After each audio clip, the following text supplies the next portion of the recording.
सभी को जय हिंद। कैसे हैं आप लोग? उम्मीद है अच्छे होंगे। मार्केट आज क्या संदेश देकर गई है, उस पर बात करेंगे। सबसे पहले सेबी की डायरेक्शंस के मुताबिक स्टैंडर्ड डिस्क्लेमर, मैं कोई सेबी रजिस्टर्ड फाइनेंशियल एडवाइजर या रिसर्च एनालिस्ट नहीं हूं। यहाँ पर जो भी बात करेंगे सीखने और सिखाने के लायक जो होगी उसी पर बात करेंगे। मेरी तरफ से किसी को भी खरीदारी या बिकवाली की कोई राय नहीं है। आप जो भी फैसला लेंगे अपने फाइनेंशियल एडवाइजर के साथ सलाह मशवरा करके ही लेंगे, अपने विवेक से और अपने ज्ञान के आधार पर लेंगे। चलिए शुरू करते हैं। मार्केट ने एक ये मदर बेबी सेटअप बनाया हुआ है। ये मदर कैंडल बनी हुई है। उसके बाद इन दोनों को अगर देखें तो होमिंग पिजन बना था। फिर ये कैंडल आ गई इसी की रेंज में, इस कैंडल की रेंज में। ये भी जो डोजी आ गए तो ये मदर कैंडल हो गया। उसके बाद ये एक और डोजी आ गए, ये मदर कैंडल बनी रही। अब ये डोजी जो हैं ये इस कैंडल के अंदर हैं, यानी ये इनसाइड बार का रोल प्ले कर रहा है ये डोजी। इस डोजी के हाई के ऊपर आज मार्केट ओपन हुआ और तकरीबन जहां ओपन हुआ था उसी के आसपास क्लोजिंग दे दिया। हमने ये लेवल्स डाल रखे हैं, ये लेवल आप पढ़ सकते हैं कि आज निफ्टी ने इस 24994 के लेवल को ही रेजिस्टेंस माना और इसके नीचे क्लोजिंग दिया। अब ये जो इनसाइड बार बनी थी इसके हाई के ऊपर हमें कोई कैंडल चाहिए थी जो क्लोज हो जाए। अब इसके हाई के ऊपर क्लोजिंग आया तो डोजी से आया, वो भी रेड कलर का डोजी। यानी कंफ्यूजन, फिर कंफ्यूजन, फिर कंफ्यूजन और अगेन एक इनडिसीजन यानी कंफ्यूजन। अगर इस मदर कैंडल के हाई के ऊपर भी क्लोजिंग आ जाता तो हम मान लेते कि हाँ निफ्टी बुलिश संकेत दे रही। बुलिश संकेत तो अभी भी है, लेकिन बस यही है, एक डोजी के कंधे पे दूसरा डोजी सवार हो गया। ओके, एक अच्छी बात क्या है, अब जो मैंने आरएसआई को जब स्टडी किया है तो पिछले इस कैंडल के टाइम पर अगर हम आरएसआई को देखें तो आरएसआई तेजी से ऊपर भाग रही थी। प्राइस एक्शन से ज्यादा तेज रफ्तार से आरएसआई भागी थी इस कैंडल के टाइम पर। लेकिन इस कैंडल के टाइम पर आरएसआई अपनी प्राइस एक्शन की रफ्तार के साथ कदम से कदम मिलाकर चली है। ये एक अच्छा पॉइंट है। अदरवाइज एक डोजी के कंधे पे डोजी का सवार हो जाना, यानी मैं अगर कहूं तो कंफ्यूजन के कंधे पे कंफ्यूजन। ओके, तो बस इस बार क्या है कि आरएसआई प्राइस एक्शन के साथ साथ कदम से कदम मिलाकर चल रही है। प्राइस एक्शन से ना तो स्लो है और ना फास्ट है। ये एक प्लस पॉइंट है। अब इतने तमाम कंफ्यूजन के दौरान अगर आप देखेंगे तो तमाम बुलिश संकेत मुझे मिले। मैंने देखा इन्फोसिस ने कल ही एक बुलिश संकेत दिया था, यानी उस माहौल में बुलिश संकेत दिया था इन्फोसिस ने कि जब आईटी सेक्टर के ऊपर और ज्यादा टैरिफ लगाने के लिए ट्रंप साहब धमका रहे हैं, उसके बावजूद इन्फोसिस ने बुलिश संकेत दिया। आज एक मजबूत बुलिश संकेत विप्रो ने भी दिया। और साथ ही साथ एक स्टॉक मैंने और देखा, ये है टीटागढ़ वैगन। इसने भी एक बुलिश संकेत कल ही दे दिया था।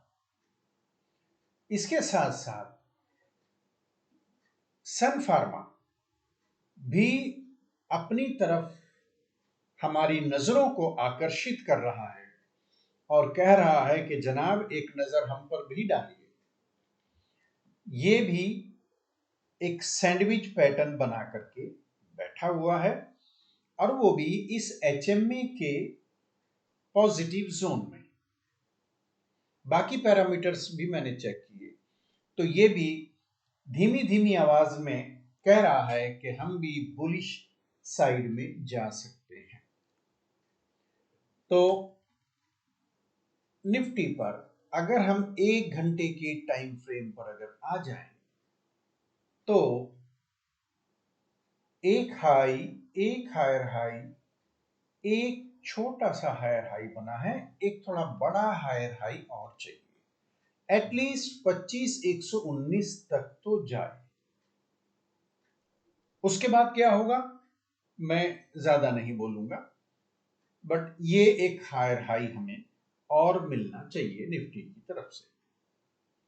ओके, 15 मिनट के टाइम फ्रेम पर अगर हम आ जाएं तो ये गैप छोड़ करके निफ्टी गया, यहां एक गैप छोड़ा हुआ है, यहां से ये इतना गैप निफ्टी ने छोड़ दिया। यानी यहां पर जब मैंने देखा था तो आरएसआई ने 15 मिनट के टाइम फ्रेम पर भी एक डाइवर्जन दे दिया था और आरएसआई कह रही थी कि हम थोड़ा नीचे जाएंगे। साथ ही साथ आरएसआई तेजी से नीचे चली गई। आरएसआई का तेजी से नीचे जाना यह संकेत दे रहा था कि आरएसआई मार्केट को ऊपर उठाकर लाएगी। यानी जब आरएसआई मार्केट की रफ्तार से तेज नीचे चले जाए तो वहां से उम्मीद ये बनती है, ऐसा प्रैक्टिकली देखा गया है कि अब एक बुलिश मोमेंटम आ सकता है, जो कि हूबहू वैसे ही हुआ। तो थोड़ा सा गैप कवर किया, क्योंकि इस कैंडल और इस कैंडल के बीच में एक डाइवर्जन बना था जिसकी वजह से मार्केट को नीचे आना पड़ा और फिर अचानक फिर धीरे धीरे प्राइस चलता रहा और आरएसआई तेजी से नीचे जाके गोल को रोकने के लिए बैठ गई और उसके बाद आरएसआई ने मार्केट को बुलिश संकेत देने के लिए मजबूर कर दिया। कल एक शानदार डोजी ये बन चुका है। अभी भी कंफ्यूजन चल ही रहा है, क्योंकि सिलसिलेवार तरीके से देखें तो यहां से देखें 1 2 3 4 5 6 7 डोजी और सिर्फ 3 कैंडल्स हैं। तो 7 डोजी मार्केट में ये दर्शा रहे हैं कि एक अंदर अंदर मार्केट को कोई ऐसी चीज है जो खा रही है और मार्केट को एक सही रास्ता पकड़ने नहीं दे रही है। चलो आगे आने वाले वक्त में पता लग जाएगा। अभी तक हम कहां जा रहे हैं, जैसा कि मैंने पहले कई बार एक्सप्लेन कर दिया है, लेकिन हर रोज कुछ ना कुछ नए लोग होते हैं। ये डबल बॉटम मार्केट ने बनाया था, यहां से इस टारगेट को टच करने जा सकती है, जो टारगेट 25,119 के आसपास है। ओके, ये गैन साहब के लेवल्स हैं, मेरे लेवल्स नहीं है। गैन थ्योरी के मुताबिक ये लेवल्स हैं। अब देखते हैं कि मार्केट यहां रुकती है या इसको क्रॉस करती है। अगर मार्केट इस लेवल को क्रॉस कर जाती है, डबल बॉटम के इस लेवल को क्रॉस कर जाती है, तो यहां पर बना हुआ एक हेड एंड शोल्डर, ये मैं दोबारा ड्रॉ करके दिखा देता हूं। ये नेकलाइन पर यहां प्राइस रुका था, यहां से ऊपर चला, अब जा रहा है यहां इस राइट शोल्डर तक।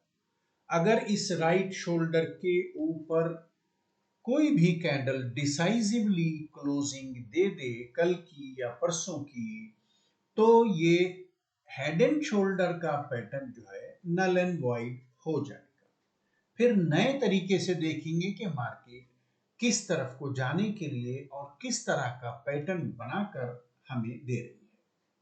आज का निफ्टी का अभी तक का एनालिसिस यहीं तक। कल फिर मिलेंगे नई और ज्ञान से भरपूर वीडियो के साथ। जय हिंद।